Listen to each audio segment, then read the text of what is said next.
In the middle of the night, someone called to say they'd seen an elderly woman playing on a swing with a child. The dispatcher thought it was a prank, but the person said they'd been swinging all night. When they arrived, the little girl was dead. The old lady kept placing the little girl on the swing again and again. The girl was scared to death. Police arrived at midnight after the alarm was triggered. The girl on the swing kept swinging. The old lady pushed her from behind. But they didn't talk. All they could hear was the swing.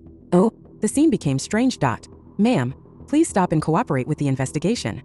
I spoke loudly, but the old lady didn't react. I walked over and grabbed the old lady's hand. My colleague stopped the swing and we saw the girl's face.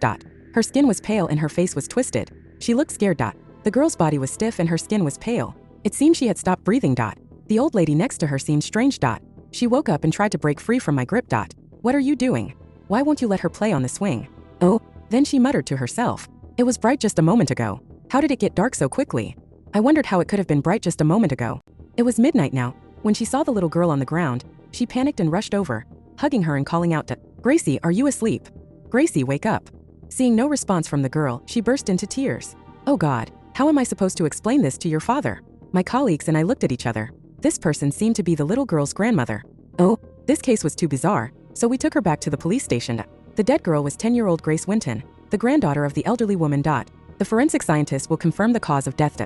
I asked the old lady to tell me what happened. She said, "This evening I took my granddaughter to play on the swings. We had just started for a short while when you all arrived." At this point, she seemed very sad and shed tears. How could my granddaughter suddenly be gone? I watched her quietly. She didn't seem to be lying.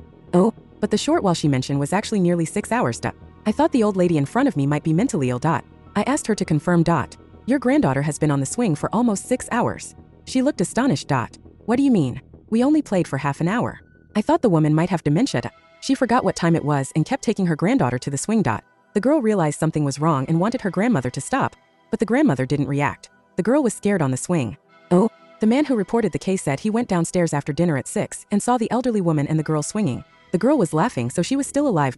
When he came back at 7, they were still playing and he didn't think much of it. He saw them still swinging at midnight when he went downstairs to buy cigarettes. It was late at night and quiet. The area was sparsely populated. The scene became terrifying and he lost control. He was so frightened that he quickly went home and reported the incident. Oh, at this time, Grace Winton's father, James Winton, also arrived at the police station. He looked like a middle-aged man with red eyes, as if he had already cried. He opened his mouth, dazed. "Officer, this is an accident. My mother won't be in trouble, will she?" He took out a mental health certificate. The certificate showed that Grace Winton's grandmother had dementia. This was probably an accident. The only thing the old woman had to face was her granddaughter's death. James Winton said his daughter had a heart disease and couldn't handle too much. Oh, I asked. Why didn't you look for your mother and daughter when they didn't come back? He looked away and said, "I was drinking with friends. I'm to blame for being greedy for alcohol." The report came out the next day. The report said Grace Winton died of a heart attack from shock. This was my theory, an accident. I sighed and said, "What a tragedy for the family." Forensic scientist Adrian Wu disagreed. He said, "It's not certain if it's heartbreaking." I asked him what he meant. He sighed and continued, "Oh, the girl was malnourished. She was pale, thin and had dry hair. If they loved her, why was she malnourished?"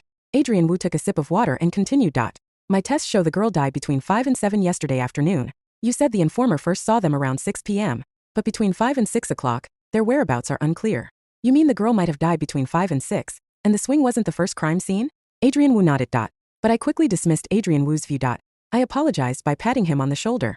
"Oh, your analysis is right, but I forgot to tell you one thing. The informant said at 6 p.m. that he heard the girl laughing, so she was still alive when she got on the Adrian Wu laughed helplessly. I overthought it. The case was strange. The girl was scared to death on a swing.